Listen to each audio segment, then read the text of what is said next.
Assalamualaikum warahmatullahi wabarakatuh. Alhamdulillah wassalatu wassalam ala habibillah Sayyidina Muhammadin Rasulillah sallallahu alaihi wasallam. Alhamdulillah bi ni'matihi tatimmus salihah. La haula wa la quwata illa billah. Saudara, sahabat-sahabat seiman, dimanapun saat ini antum berada dan sedang apapun, semoga saja Allah subhanahu wa ta'ala memelihara iman kita dan menjaga antum semua dan seluruh apa yang ada pada antum, keluarga, harta, pekerjaan, umur dan sebagainya, ada di jalan yang Allah ridhoi hendaknya selalu. Amin ya rabbal alamin. Alhamdulillah, pada hari ini kita melanjutkan pembedahan hadis Arba'in Maqdisiyah. Hadis 40 ada hadis terkait tentang Baitul Maqdis dan Palestina. Di hadis yang ke-15 berikut ini adalah Nabi Muhammad sallallahu alaihi wasallam mampu merinci kepada kaum Quraisy yang mendustakan beliau tentang ciri-ciri Baitul Maqdis. Mari kita dengarkan hadis berikut ini. An Ibnu Syihab, semoga Allah ridha kepadanya, dari Ibnu Syihab radhiyallahu anhu, qala Abu Salamah bin Abdurrahman, berkatalah Abu Salamah bin Abdurrahman, sami'tu Jabir bin Abdullah, aku mendengar Jabir bin Abdullah radhiyallahu anhuma, semoga Allah ridha kepada mereka berdua. Qala, ia berkata, sami'tun nabiyya sallallahu alaihi wasallam, aku mendengar Nabi sallallahu alaihi wasallam yaqul, Nabi berkata, lamma tatkala kadzabatni Quraisyun, bangsa Quraisy atau suku Quraisy menolakku dan tidak mempercayai berita yang aku sampaikan. Ini terkait setelah pulangnya Nabi Muhammad dari Isra Mi'raj, ya. Nabi menceritakan tentang masalah perjalanannya, bagaimana ia bertolak menuju ke Palestina, tepatnya Baitul Maqdis, tepatnya lagi Masjidil Aqsa. Saat Nabi menceritakan itu, apalagi sampai naik ke langit, kemudian survei kondisi dan keadaan surga, dan juga menyurvei, ya, melihat keadaan dan kondisi neraka. Lalu terjadi perbincangan dengan Allah SWT dan para malaikat dan seterusnya, berjumpa dengan nabi-nabi, lalu turun lagi dan sampai lagi di Mekah hanya dalam satu malam. Tentu saja ini menjadi bahan yang bahan mentah yang sangat lezat bagi para pendusta Rasulullah SAW untuk mentertawakannya, dan mereka melihat ini lubang yang paling efektif buat menarik semua orang yang percaya kepada Muhammad gila ini agar mereka menolak kebenaran Muhammad, agar mereka mendustakan Muhammad. Baik saudara-saudara dan sahabat-sahabat, jadi lamma kadzabatni Quraisy, tatkala bangsa Quraisy, suku Quraisy mendustakan saya, menolak saya, tidak mempercayai saya dan mengajak orang lain semuanya agar juga tidak percaya. Qumtu fil hijr, aku berdiri fil hijr, di atas hijr, ya. Nabi sallallahu alaihi wasallam berdiri di atas al-hijr. Al-Hijr ini kalau kita ada rezeki, kita datang ke Masjidil Aqsa, ya, kita akan kasih lihat yang ini loh yang Al-Hijr. Dan itu tempat yang terhitung tertinggi dari seluruh bukit yang ada di kawasan Masjidil Aqsa. Aku berdiri di sana. Fatafiqtu ikhbarahum an ayatihi. Lalu Allah Subhanahu wa ta'ala tiba-tiba memberikan kepada aku atau membukakan kepada aku, memperlihatkan kepada aku sebuah, ibaratnya sebuah layar yang hanya Nabi sendiri yang bisa melihat. Di layar itu ada pemandangan rinci daripada Masjidil Aqsa. Nabi terus melihat dan melihat. Jadi ketika mereka berkata, apaan sih yang kamu ketahui tentang Masjidil Aqsa? Coba sebutkan kepada kami. Jadi ada beberapa orang yang sudah bolak-balik ke Masjidil Aqsa, Baitul Maqdis, Palestina. Mereka tahu persis seperti apa seluk-beluk daripada Masjidil Aqsa. Jadi mereka ini ingin nguji Muhammad Rasulullah ini benar enggak gitu. Soalnya Nabi mengklaim dia sudah masuk ke dalam dan dia sudah sholat di sana. Padahal orang semua tahu Nabi Muhammad SAW itu tidak pernah dibawa ke daerah itu, ke Baitul Maqdis, apalagi Masjidil Aqsa. Tiba-tiba ngaku-ngaku udah nyampe di sana.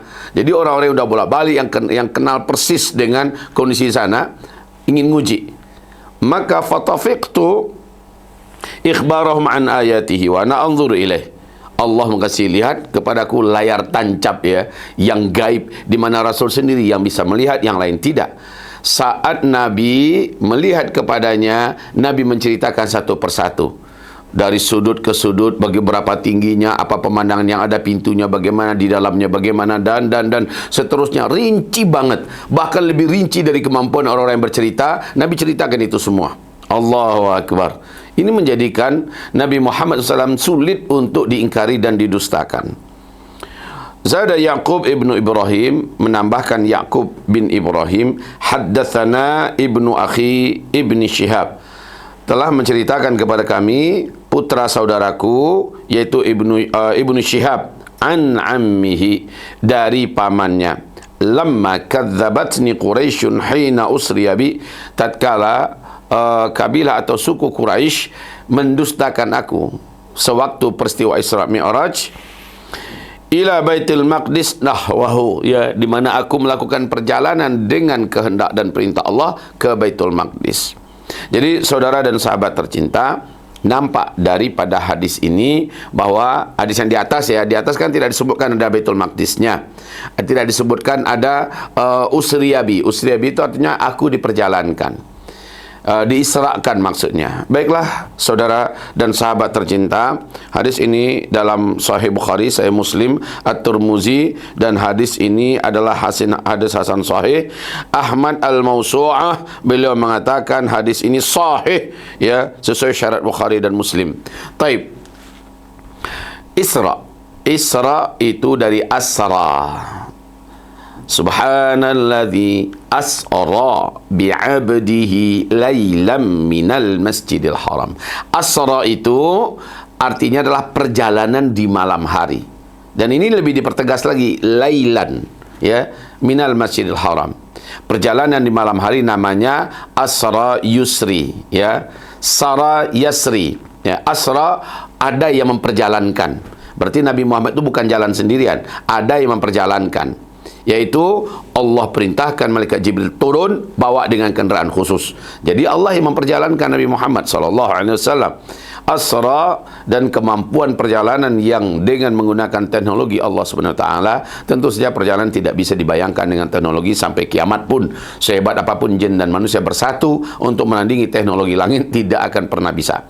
Baik, asra, melakukan perjalanan, hitungan detik nyampe di sana, ya. Lalu Nabi SAW melakukan beberapa aktivitas di mana para nabi-nabi sebelumnya juga melakukan hal yang sama. Mereka rata-rata di sana salat. Saudara dan sahabatku yang kami cintai, jadi perjalanan kejadian ini diceritakan oleh Nabi Muhammad SAW. Yang paling pertama tertawa terkekeh-kekeh adalah pamannya sendiri, Abu Lahab, ya. Pamannya malah tertawa-tawa dan langsung mengajak orang lain untuk mentertawakan Nabi Muhammad SAW. Maka turunlah ayat, ya. Apa ayatnya? Ini surat Al-Lahab. Apa bunyi ayatnya? Tabbat yada abi lahabi wa tabba. Sebenar-benar celaka dan binasalah kedua tangan Abu Lahab, dan sebenar-benar celakalah dia. Tangan itu adalah semua apa yang dikerjakannya celaka, ya. Dia dan jiwa raganya, dunia akhiratnya celaka. Istrinya ikut mendukung pula, dua-duanya celaka. Mereka di neraka saling membakar antar satu dengan yang lain. Bini bakar suami, suami bakar istri. Ya, itu yang terjadi dalam neraka nanti. Dan itu Abu Lahab dengan bininya. Maka siapapun di dunia ini yang menjadi musuh daripada dakwah, siapapun di dunia ini yang menjadi penghalang dakwah, yang mencemooh, mencemeh, mengejek dakwah, yang merendahkan, menghina dakwah, insya Allah dia sama dalam ayat ini. Dia masuk dalam ayat ini, dinyatakan celaka oleh Allah. Di akhirat dia akan membakar dirinya, atau dia akan membakar bininya, dan bininya yang mendukungnya juga membakar dirinya. Baik saudara dan sahabat yang tercinta, tentang masalah Isra Mi'raj. Dan setelah Nabi menceritakannya, beliau didustakan dan ditertawakan, dan orang yang mentertawakannya adalah kerabatnya sendiri. Ini semua pelajaran bagi kita. Ternyata dalam dakwah ini orang yang paling pertama rata-rata menjadi musuh dakwah itu adalah keluarga. Walaupun nggak banyak, tapi banyak, tapi ada. Nabi Ibrahim lawan dakwahnya adalah ayahnya, ya. Kemudian Nabi Nuh lawan dakwahnya istri dan anaknya, ya. Kemudian Nabi Lut istrinya sendiri yang menjadi lawan dakwahnya, ya. Kita cerita kalau Nabi Adam, kita nggak katakan Siti Hawa itu lawannya, tapi Siti Hawa lah yang merayu dan menggoda suaminya, akhirnya terjerumus. Ya kalau kita lihat ini luar biasa ya, dalam sejarah perjalanan dakwah rata-rata dari kalangan dalam. Lah kalau Nabi Muhammad ini dia langsung paman-pamannya, karib kerabatnya banyak juga yang di seberang, ya tidak bersama dengannya. Tetapi tetap saja sikap dan ketegasan langit menegaskan kepada kita semua bagaimana Allah menuntun para nabi-nabi ini, bahwa yang keluargamu adalah yang bertakwa, yang beriman. Makanya Nabi SAW berpesan, di akhir zaman banyak orang-orang yang mengaku-ngaku sebagai kerabat dan keturunanku, kata Rasulullah. Ya mungkin kalau dilihat dari secara silsilahnya, betul ketemu dengan Nabi Muhammad sallallahu alaihi wasallam. Ya, dari jalur Hasan, dari jalur Husain dan sebagainya. Tapi Nabi menegaskan, innama auliya'iyal muttaqun. Yang saya anggap, yang saya akui dari kalangan mereka-mereka yang mengaku-ngaku sebagai kerabat dan keturunan saya, hanyalah yang bertakwa saja.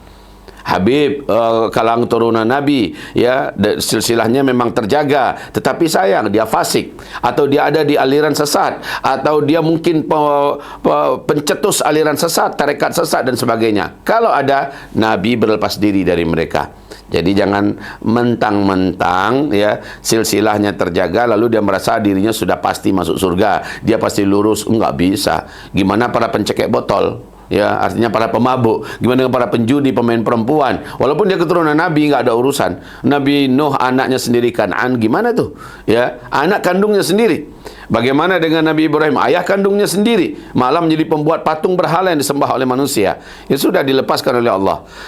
Allah SWT yang mengajarkan dan menuntun mereka dengan ayat-ayat yang tegas bahwa mereka bukan lagi anakmu, hai Nuh. Itu bukan lagi bapakmu, wahai Ibrahim. Nyatakan kalian lepas daripadanya. Jelas.